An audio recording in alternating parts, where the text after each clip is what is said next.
Parashurama theme ಪಾರ್ಕಿನ ಬಗ್ಗೆ ನಿನ್ನೆ ಶಾಸಕರು ಬಹಳ ಗಂಭೀರವಾದ ಆರೋಪವನ್ನು ಮಾಡಿದ್ರು. ಅದಕ್ಕಾಗಿ ನಾವು ತುರ್ತಾಗಿ ಇಲ್ಲಿಗ ತಮ್ಮ ಮುಂದೆ ಬಂದಿದ್ದೇವೆ. ನಿಮ್ಗೆಲ್ಲ ಗೊತ್ತಿದ್ದಾಗೆ ನಾನು 2.5 ವರ್ಷದಿಂದ ಅಲ್ಲಿ ಹೋಗಿಲ್ಲ ಅಂತ ಹೇಳಿದ್ರು. ಯಾವ ಮುಖ ಇಟ್ಕೊಂಡು ಹೋಗುದು? ಮನುಷ್ಯನಿಗೆ ಮುಖ ಇದ್ರಲ್ಲ ಹೋಗುದು. ಇವತ್ತೀಗ ಅವರೇ ಕಳ್ಳತನ ಮಾಡಿಸಿ ಅವ್ರು ಹೋಗಿದ್ದಾರೆ. ಯಾಕಂದ್ರೆ ನಿಮ್ಗೆ ಗೊತ್ತಿರ್ಬೋದು, ಅಲ್ಲಿ ಒಳಗೆ ಹೋಗುವಾಗ ದೊಡ್ಡ ಆಡಿಟೋರಿಯಂ ಇದೆ, ಅಲ್ಲಿ ಲಕ್ಷಾಂತರ ಬೆಲೆಗೆ ಬಾಳುವ ಸೊತ್ತುಗಳಿವೆ.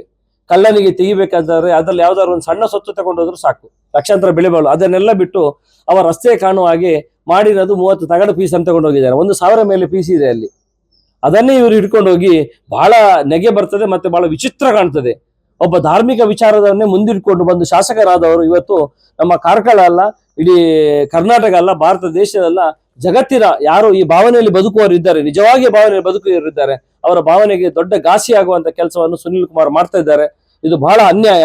ಕಾರ್ಕಳ ಒಂದು ಪವಿತ್ರವಾದ ಕ್ಷೇತ್ರ, ಜಗತ್ತಿನ 2ನೇ ಎತ್ತರದ ಗೊಮ್ಮಟೇಶ್ವರ ಇರುವ ಜಾಗ, ಹಾಗೂ ಬಹಳ ಒಂದು 20,000ಗಿಂತಲೂ ಜಾಸ್ತಿ ರಾಜ್ಯಾದ್ಯಂತ ವಿದ್ಯಾರ್ಥಿಗಳು ಬಂದು ವಿದ್ಯಾರ್ಚನೆ ಮಾಡುವಂತ ಪವಿತ್ರ ಕ್ಷೇತ್ರದಲ್ಲಿ ಇಂಥ ಕೆಟ್ಟ ಕೆಲಸವನ್ನು ಪುನರಾವರ್ತಿ ಮಾಡ್ತಾ ಇರುವುದು. ಒಂದು ಪಕ್ಷದ ಮೇಲೆ ಗೂಬೆ ಕೂರಿಸುದು ಕಾಂಗ್ರೆಸ್ ಪಕ್ಷದವರು ಮಾಡಿದ್ರು, ಉದಯ್ ಶೆಟ್ಟಿ ಮಾಡಿದ್ರು, ಸುಬೋಧರಾವ್ ಮಾಡಿದ್ರು ಅಂತ ಹೇಳುದು ಬಹಳ ನಾಚಿಕೆಯ ಕೆಲಸ. ಇವರು ಮಾಡಿದ ತಪ್ಪನ್ನು, ಇವರು ಆಲ್ರೆಡಿ ಮಾಡಿದ ತಪ್ಪಿಗೆ ಎಲ್ಲ ಎನ್ಕ್ವೈರಿ ಆಗಿ ಇವರು ಸಾಕ್ಷ್ಯನಾಶ, ನಂಬಿಕೆ ದ್ರೋಹ ಹಾಗೂ ಇಂಥ ಕೆಲಸ ಮಾಡಿದ್ದಾರೆ ಅಂತ ಆಲ್ರೆಡಿ ಚಾರ್ಜ್ ಶೀಟ್ ಅಲ್ಲಿ ಆಗಿ ಬಂದಿದೆ. ಇದೆಲ್ಲವನ್ನು 2 ವರ್ಷ ನೋಡಿ ನಾನು ಮತ್ತೆ PL ಹಾಕಿ ಪುನಃ ಅಲ್ಲಿ ಪ್ರವಾಸೋದ್ಯಮ ಬೆಳಿಬೇಕು, ಅಲ್ಲಿ ಪುನಃ ಪರಶುರಾಮನ ಥೀಮ್ ಪಾರ್ಕ್ ಶಾಸ್ತ್ರೋಕ್ತವಾಗಿ ಏನು ಅಷ್ಟಮಂಗಲ ಪ್ರಶ್ನೆ ಇಟ್ಟು ನೋಡಿ ಆಗ್ಬೇಕನ್ನೋ ಉದ್ದೇಶ ಇಟ್ಕೊಂಡು PL ಹಾಕಿದ್ದೇನೆ.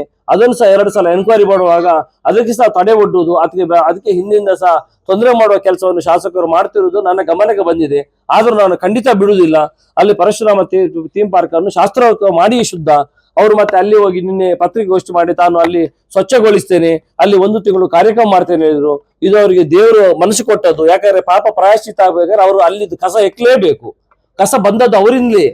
ಆವತ್ತು ಪ್ರತಿಷ್ಠೆ ಮಾಡುವಾಗ ಇವರು ಎಲ್ಲಿಯಾದ್ರೂ 2ನೇ ಸಲ ಇಷ್ಟು ದೊಡ್ಡ ಮೂರ್ತಿಯನ್ನು ತೆಗೆದು ಮಾಡುದು, ವಿನ್ಯಾಸ ಚೇಂಜ್ ಆಗಿದೆ ಅಂತ ಹೇಳಿದ್ರಲ್ಲ, ನೀವೆಲ್ಲ ನೋಡಿದಿರಿ. ನಾಚಿಕೆ ಆಗುದಿಲ್ಲ ಇವರು ಹೇಳಿಕ್ಕೆ ವಿನ್ಯಾಸ ಚೇಂಜ್ ಆಗಿದೆ ಅಂತ ಹೇಳಿಕ್ಕೆ. ಸುರಿಗೆ ಬಿಲ್ ಸರಿ ಇಲ್ಲ ಹೇಳಿದ್ರು, ಮತ್ತೆ ಅವರು ಮೂರ್ತಿದ್ದು ಕೈ ಸರಿ ಇಲ್ಲ ಹೇಳಿದ್ರು. ಮೊನ್ನೆ ಸ್ಟೇಷನ್ ಬೆಂಗಳೂರಲ್ಲಿ ಹೋಗಿ ಕೃಷ್ಣ ನಾಯಕ್ ಅವರ ಇಲ್ಲಿ ಗೋಡಾನಲ್ಲಿ ನೋಡುವಾಗ ಅಲ್ಲಿ ಪುನಃ 2 ಕಾಲು ತಯಾರಾಗಿ ಇಡೀ ಪಾರ್ಟ್ ತಯಾರಾಗಿದೆ.